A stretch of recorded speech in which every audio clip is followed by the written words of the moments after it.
Welcome to the Human Advantage Podcast, where culture is created, not claimed. We've been talking about culture for years, but most companies still reduce people to check boxes that are supposed to define an entire human being. We hire for familiarity, we reward sameness, and then wonder why teams struggle. The problem isn't talent, it's the system. And this podcast is about changing that.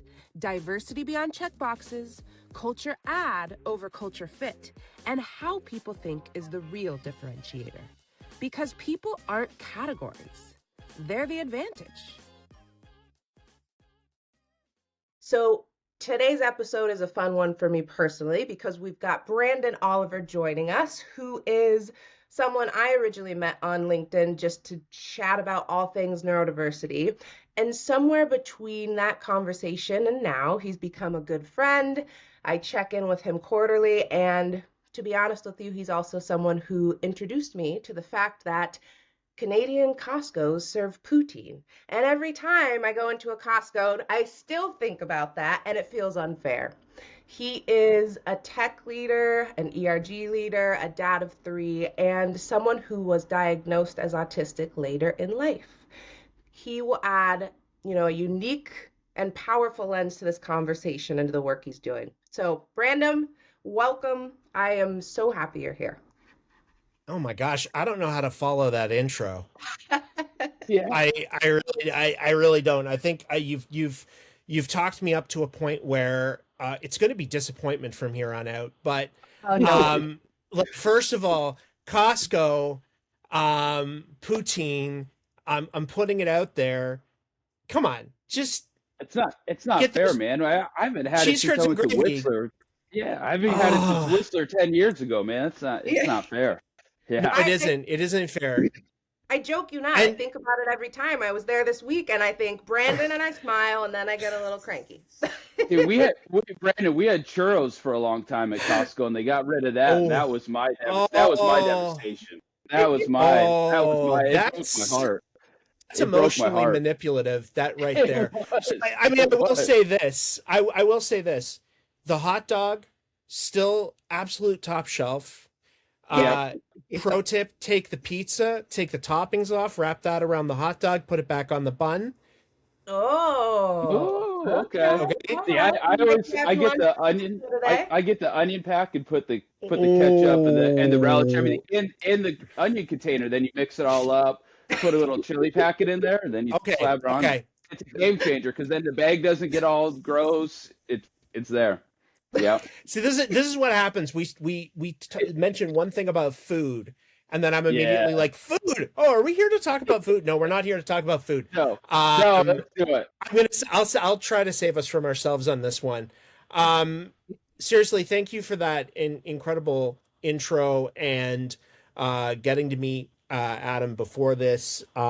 It's such an incredible topic because in that intro, you're highlighting like what companies and what people aren't ultimately getting about neurodiversity and then neurodivergence, which are two very layered, nuanced things. Neurodiversity representing everybody's brain is different.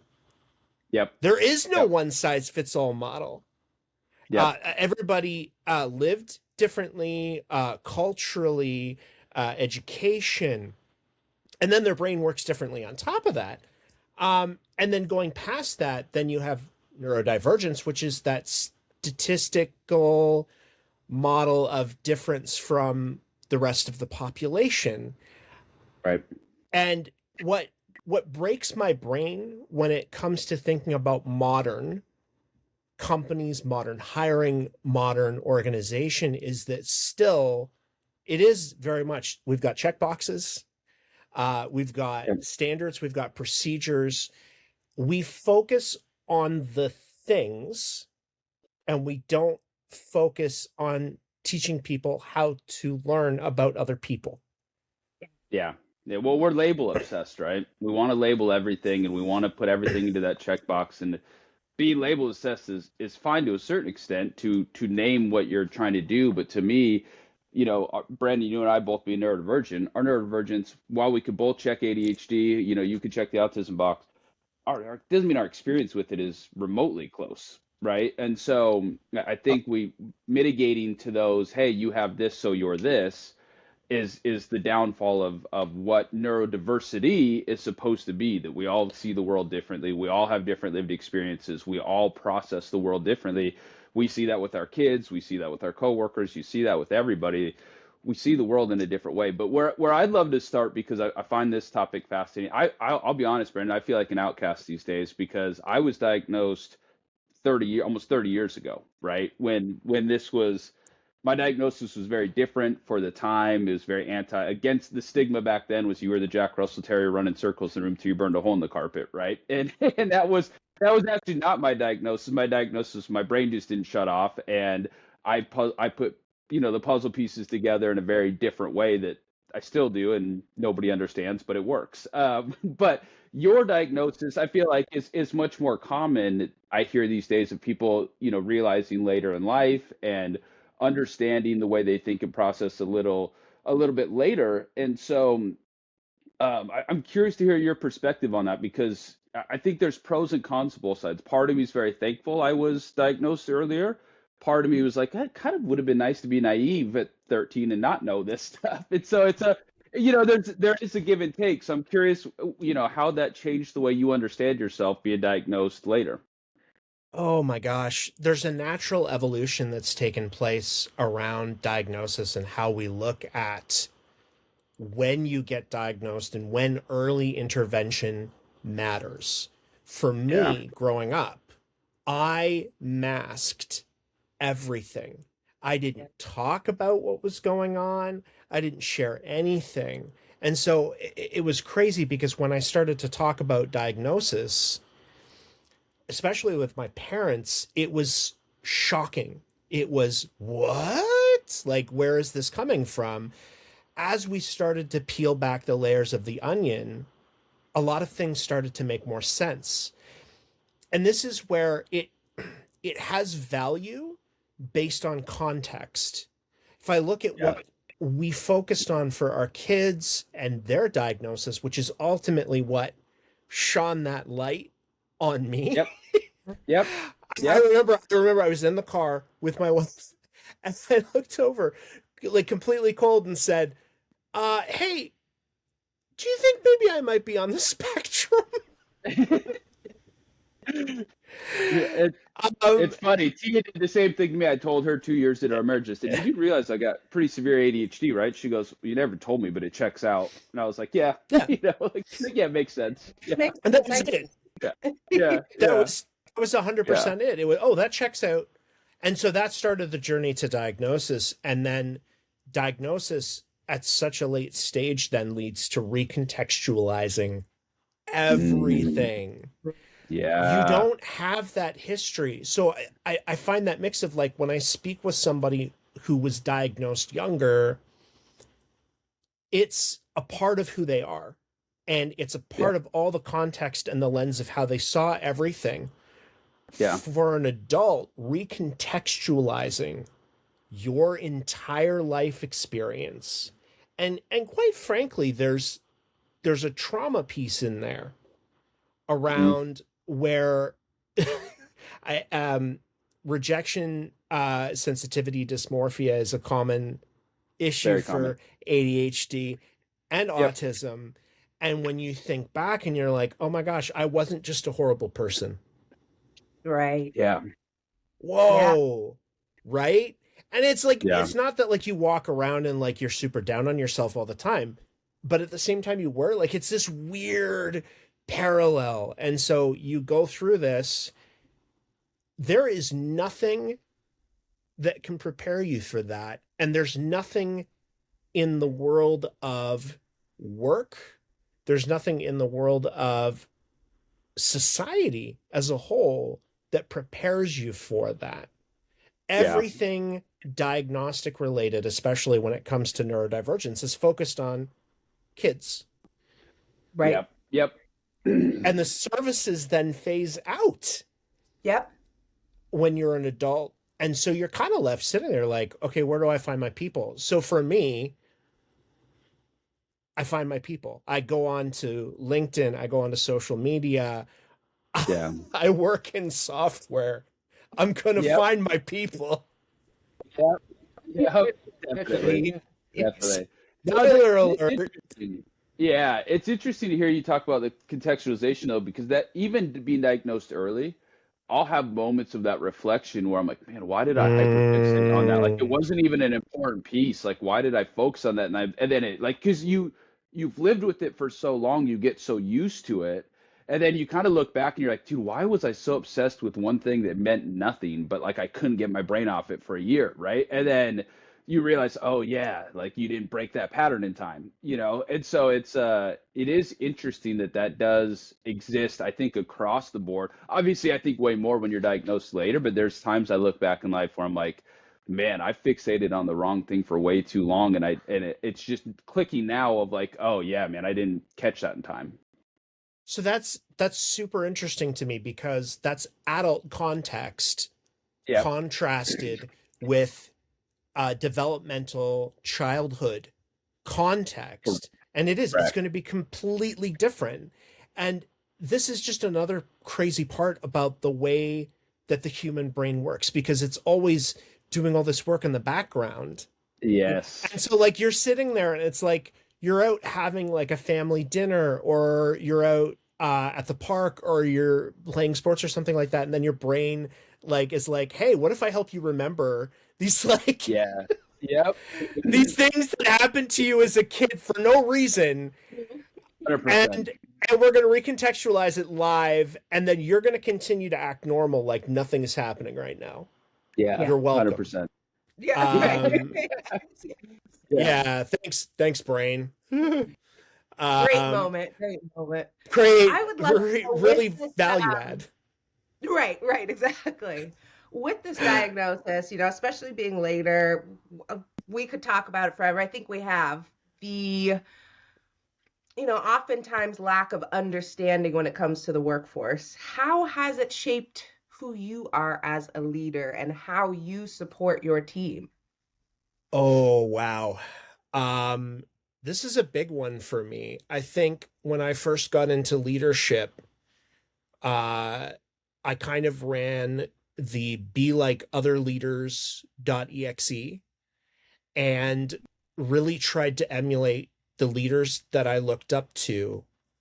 And for right or for wrong, that didn't work.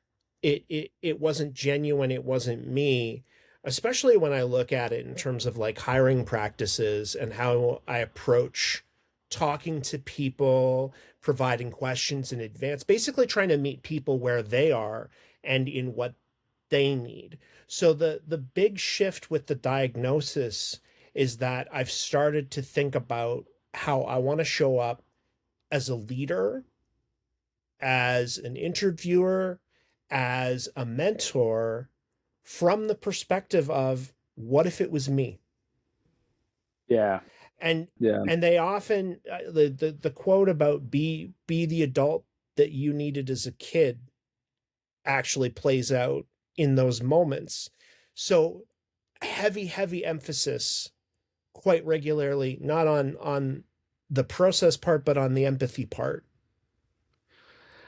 Heavy focus on being conversational and diving into things like emotional intelligence, which I still find to this day is a relatively foreign subject within software, within corporate circles, where you don't necessarily understand how well you understand others emotionally, let alone yourself.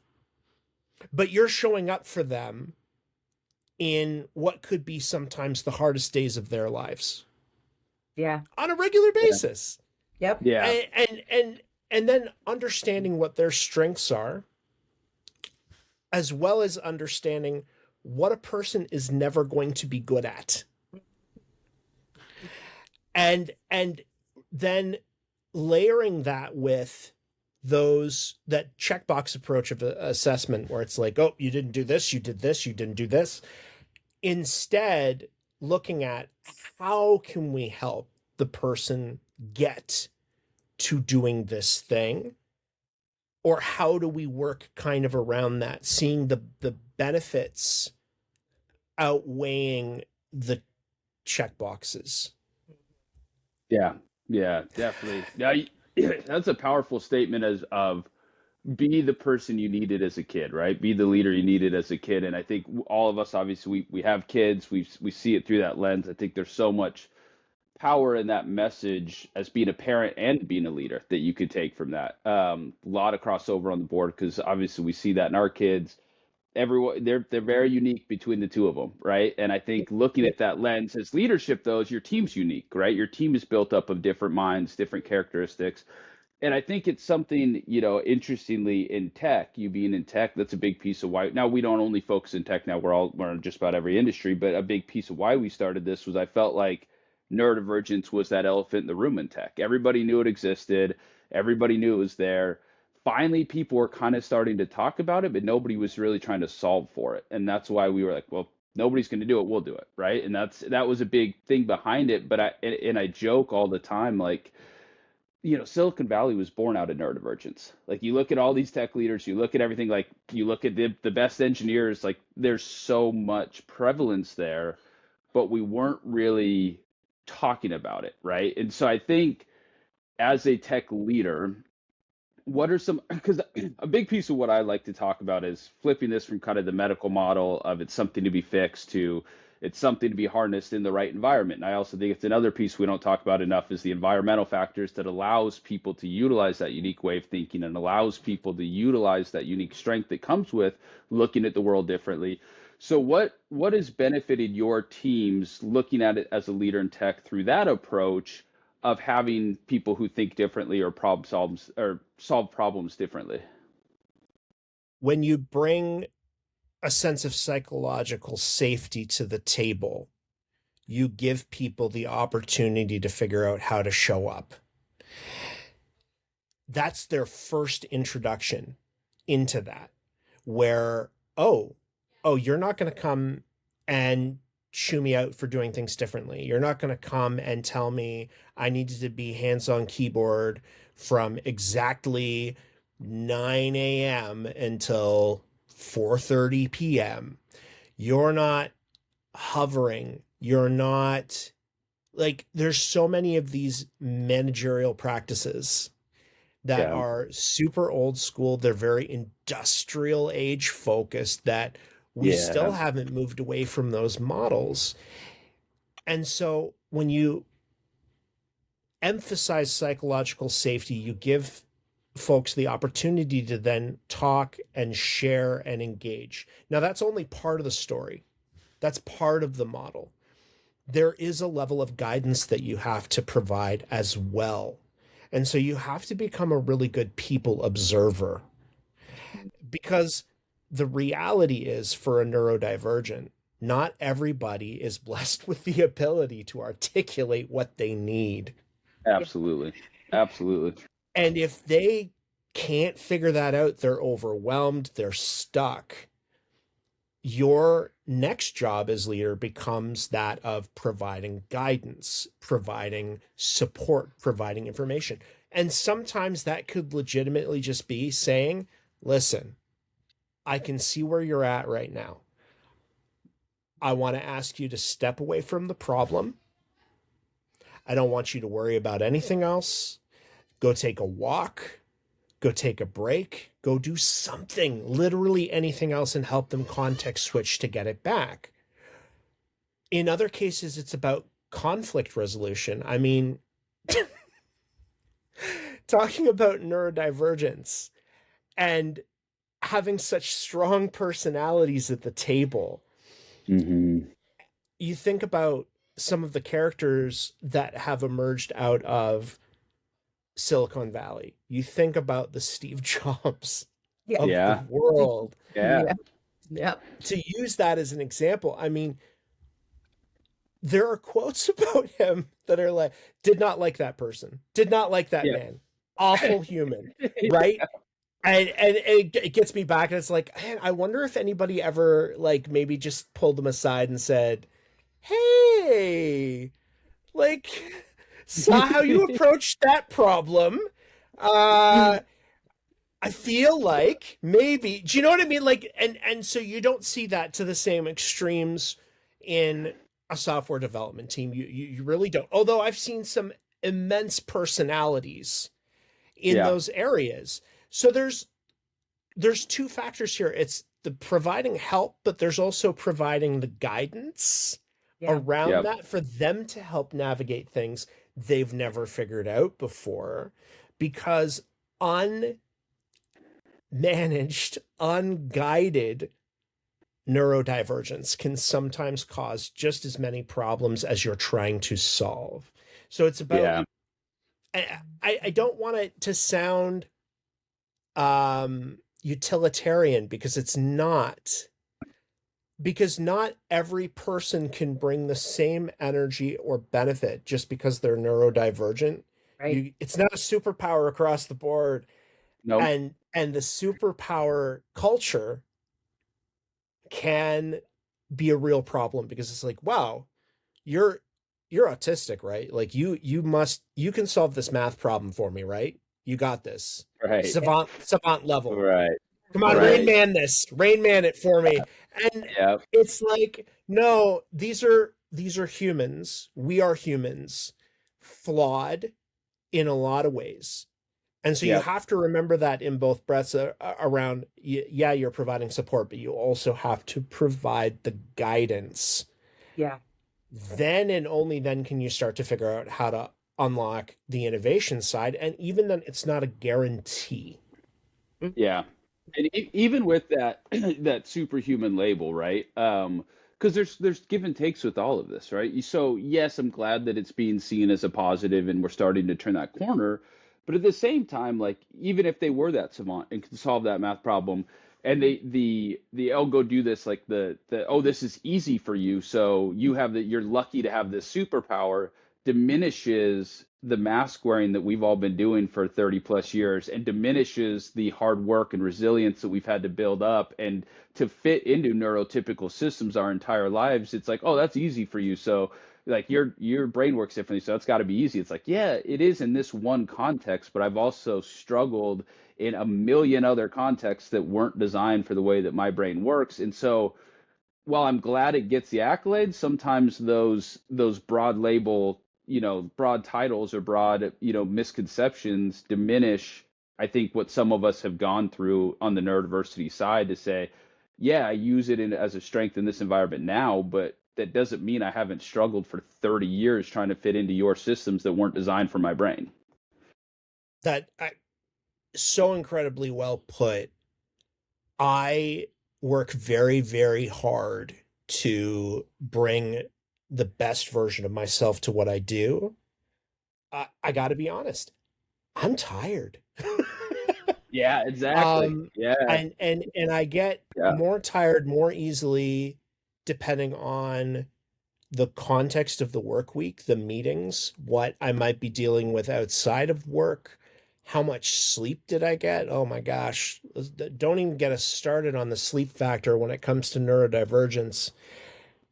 And understanding that people that work at that speed, their brain works in a different way. They are going to need more time to recharge and recuperate. And then there's this other really funny fact that I see posted all the time, but how many neurodivergent humans don't understand that when they're at work, 100% does not mean that you're going to your maximum every single day at work, constantly.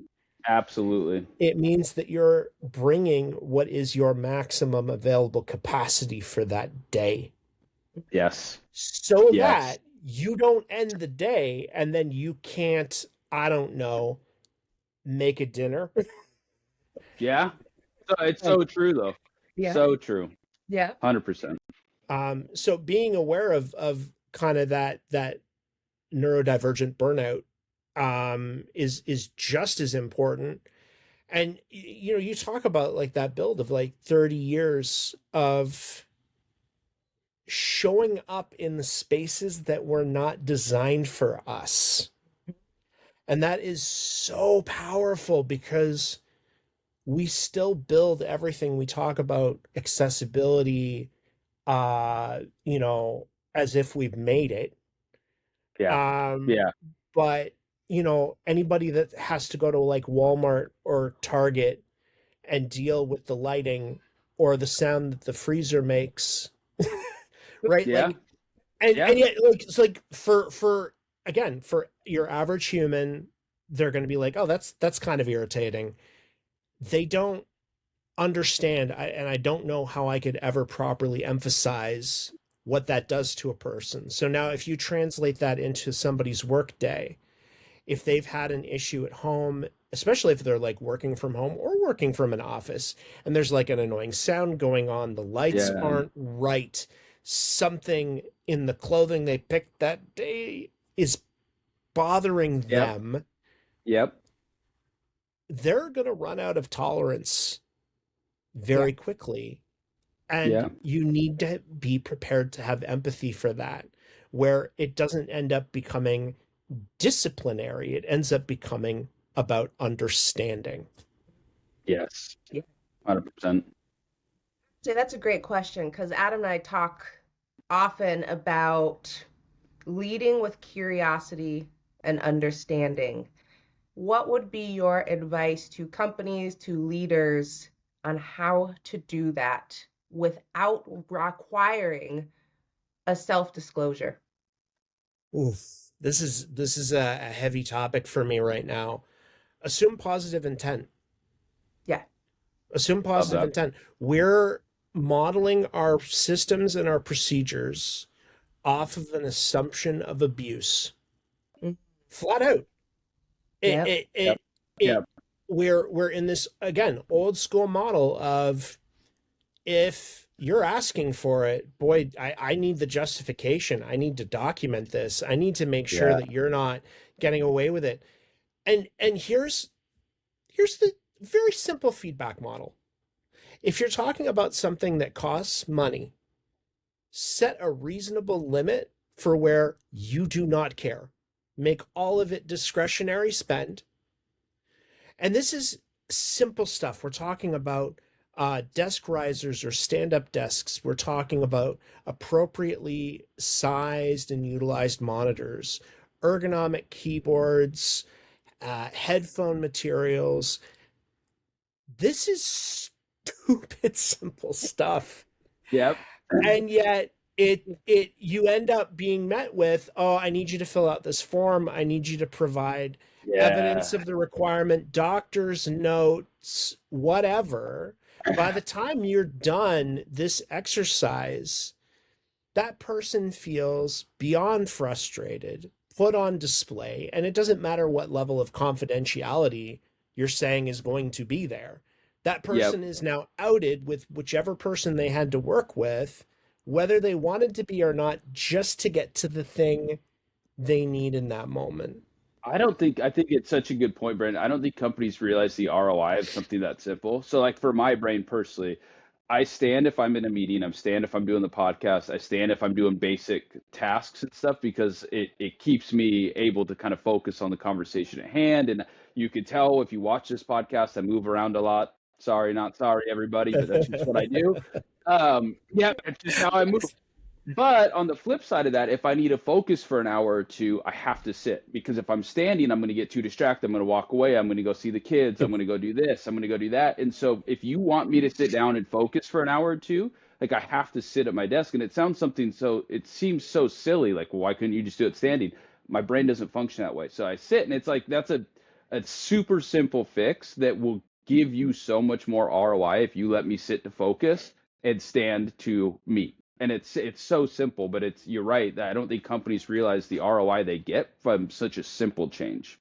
So beautiful point. One thing I want to do with you, Brandon, is a quick rapid fire. This is super hard for our brains. I know this because of keeping anything to one sentence. Tia will tell you is not my specialty. But one sentence, couple words on the following. What is one misconception around neurodivergence that you would love to go away tomorrow? Giftedness. That's a great one. That we're all gifted. That this is a blessing in disguise. Yeah. Yeah. I love that. That's great. Okay, what's one lesson that I think companies could take away from understanding their workforce is a much higher population of neurodivergence than they realize? It removes barriers for people that companies don't realize were struggling in the first place. Yeah. Love that. I love that. That's a fantastic one too. Okay, last one. What, not necessarily talking about neurodiversity in general. I want to broaden this topic. What is one inclusion policy that companies get wrong?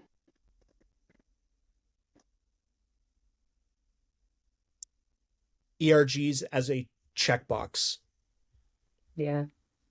We talk about that all the time, not to go off of a side tangent, but I think ERGs hold a place, and I think they're very important for places, for people to go to.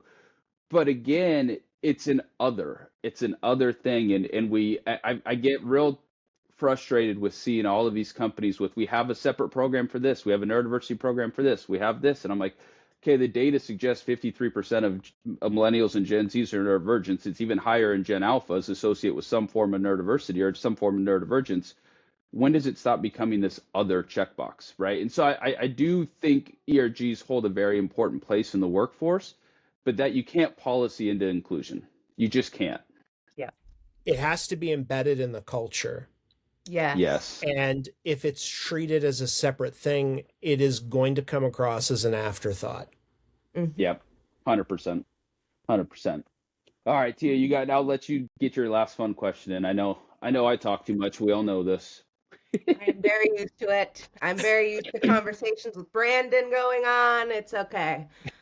First, thank you for this. It is always so nice to chat with you. I love the conversation, but I always gain so much from it. So I'm excited for people to connect with you, hear with you, follow Brandon. But yes, my last question for you, one of my favorites. You know, I talk about how we are so much more than what our resume says. We are more than a piece of paper. So what is something that is essential to who you are, but would never show up on your resume? Oh my gosh. Art. Oh, I didn't know that. That's awesome. Actually, originally that was going to be my career path. I'm actually kind of glad it isn't, because it means it gets to be a passion of mine that is not monetized. But digital art, physical art, I love art. I love the grounding that brings. And so I think when you're learning about people, learning about things that are non-professional, what your interests are, that's just as important as part of the narrative of that human and their journey as it is to understand what their skill sets are. Yes. I love that. Yeah, we all bring so much more to work than what we think and realize, and I think that's such an important piece to understanding the human. What a great way to end this, man. What a great way to wrap this thing up. And the hard thing about keeping these to about half hour is we could go on this for hours. So we will have to have you back on at some point, continue this conversation, because I think it's one that's so important for people to hear. So I really appreciate it. Absolutely. I would love to. This is great. Amazing questions. And we brought poutine into the mix at the beginning. I can't pass that up. Poutine and art, we got to keep it real too. Business, absolutely. Life, that's part of being authentic, and why I love our conversations. So it's right from square one. It was Brandon and Tia, not work and this cold performative chat. So I appreciate who you are. Yes. Thank you for being here, and yeah, we will have you on again. Amazing. All right. Thank you both so much. Bye, guys. Thank you. Cheers.